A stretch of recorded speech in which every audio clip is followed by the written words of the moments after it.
తెలంగాణలో ఓవైపు వైరల్ జ్వరాలు మరోవైపు డెంగ్యూ విజృంభిస్తోంది. గున్యా, మలేరియా కేసులు ఇబ్బడి ముబ్బడిగా నమోదవుతున్నాయి.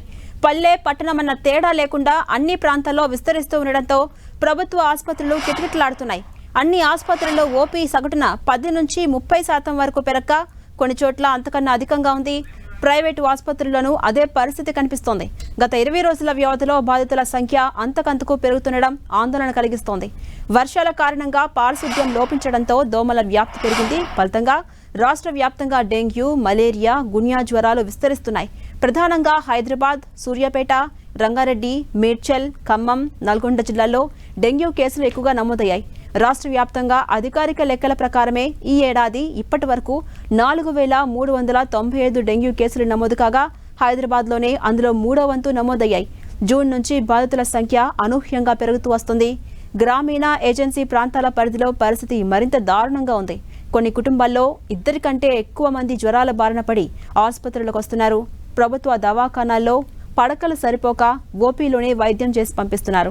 గున్యా, డెంగ్యూ జ్వరాలు దోమల వ్యాప్తి ద్వారా వస్తున్నాయి కాబట్టి దోమలు కుట్టకుండా జాగ్రత్తలు తీసుకోవాలని అటు వైద్యులు హెచ్చరిస్తున్నారు.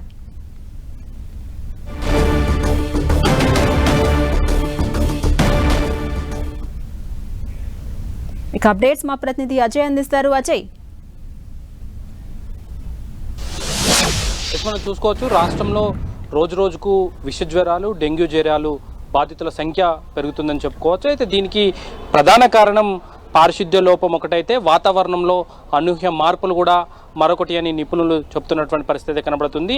అయితే రాష్ట్ర వ్యాప్తంగా కూడా విష జ్వరాలు ఎక్కువగా పెరుగుతుండడంతో అందులో హైదరాబాద్లోనే మరింత ఎక్కువగా రావడం అనేది గమనించదగ్గ విషయం. పబ్లిక్ అలర్ట్గా లేకపోతే మరింత ముప్పు తప్పదని కూడా ఇటు డాక్టర్లు అయితే చెప్తున్నటువంటి పరిస్థితి మనకు చూసుకోవచ్చు.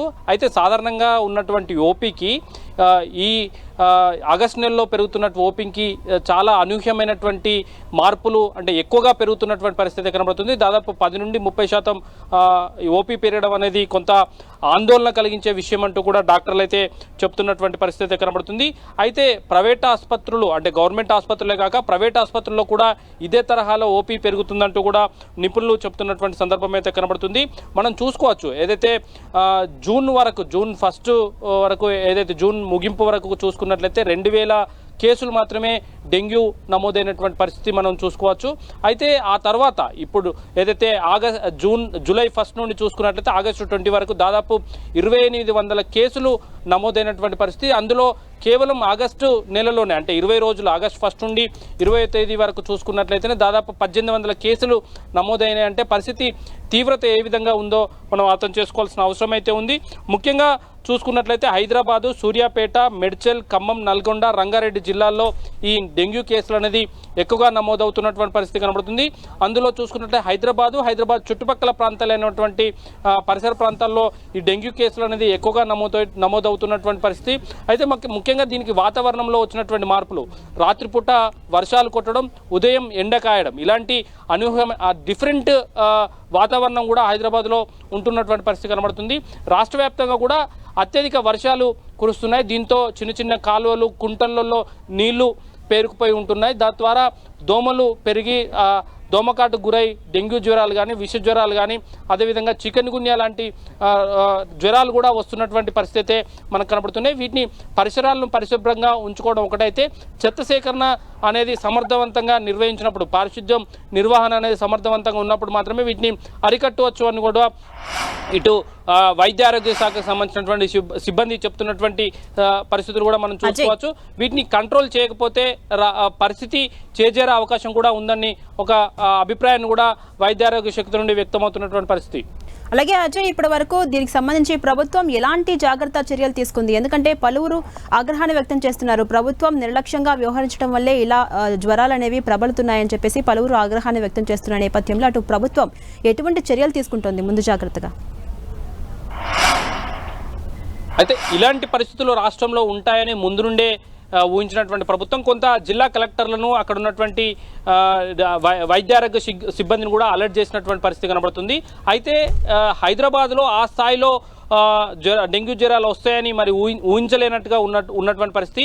ఇక్కడ ఉన్నటువంటి చాలా సిబ్బంది, వైద్య ఆరోగ్య సిబ్బంది ఇటీవల జరిగినటువంటి రెగ్యులర్ ట్రాన్స్ఫర్లలో జిల్లాలకు ఎక్కువగా ట్రాన్స్ఫర్ అయిపోయినటువంటి పరిస్థితి కనబడుతుంది. ముఖ్యంగా హైదరాబాద్లో ఏదైతే ఫీవర్ హాస్పిటల్ ఉంటుందో ఫీవర్ హాస్పిటల్లోనే దాదాపు 70% స్టాఫ్ అనేది లేదు. అక్కడ జాయిన్ కావాల్సిన వాళ్ళు జాయిన్ కాలేదు, ఉన్న వాళ్ళందరూ వెళ్ళిపోవడం జరిగింది. ప్రొఫెసర్లు 3 ప్రొఫెసర్లు ఉండగా అక్కడ ఒక్క ప్రొఫెసర్ కూడా లేరు. అక్కడ ఆర్ఎంఏ సూపరింటెండెంట్గా వ్యవహరిస్తూ టెంపరీ సూపరింటెండెంట్గా వ్యవహారాలు నడిపిస్తూ కూడా చూడవచ్చు. అక్కడ కూడా ఓపీ ఎక్కువగా పెరుగుతుంది. నమోదు కావాల్సినటువంటి ఓపీ కంటే అత్యధిక స్థాయిలో దాదాపు 30-35% ఓపీ ఇక్కడ ఫీవర్ హాస్పిటల్లో నమోదవుతున్నటువంటి పరిస్థితి మనకు కనబడుతుంది. ఉస్మానియాలో రెగ్యులర్గా 1000 నుండి 1200 ఓపీ ఉండగా ఈ డెంగ్యూ జ్వరాలు విష జ్వరాల ప్రారంభం కావడంతో దాదాపు 2400 వరకు కూడా డైలీ ఓపీ నమోదవుతున్నటువంటి పరిస్థితి కనబడుతుంది. అదే స్థాయిలో గాంధీలో కూడా ఓపీ అనేది ఎక్కువగా ఉన్నటువంటి నేపథ్యంలో వైద్యారోగ్య శాఖ ఎవరైతే ట్రాన్స్ఫర్లు ఎక్కువగా డాక్టర్లు ట్రాన్స్ఫర్లు కావడంతో వారికి ట్రీట్మెంట్ చేయాల్సినటువంటి సిబ్బంది కూడా తక్కువగా ఉండడంతో ఎంత మేరకైతే వైద్యం హాస్పిటల్లో చేయగలుగుతారో ఇన్పేషెంట్గా చేర్చుకొని చేయగలుగుతారో వారికి మాత్రమే ఇన్పేషెంట్ చేసి అత్యవసరంగా ఉన్నవారిని మాత్రమే ఇన్పేషెంట్గా చేర్చుకుంటున్నారు. మిగతా వారిని అందరూ కూడా ఓపీ చేసి మందులు ఇచ్చి పంపిస్తున్నటువంటి పరిస్థితి కనబడుతుంది. ఇలాంటి అంశాలు మాత్రం కొంత ఆందోళన కలిగించే అంశాలే అని చెప్పుకోవచ్చు. అయితే ముందుగా కలెక్టర్లతోటి వీడియో కాన్ఫరెన్స్లో అదేవిధంగా జిల్లా వైద్యారోగ్య శాఖతోటి వీడియో కాన్ఫరెన్స్ నిర్వహించినప్పుడు కూడా ఆ స్థాయిలో ఏర్పాట్లు అయితే చేయలేకపోయిందని చెప్పుకోవచ్చు. Right, thank you Ajay.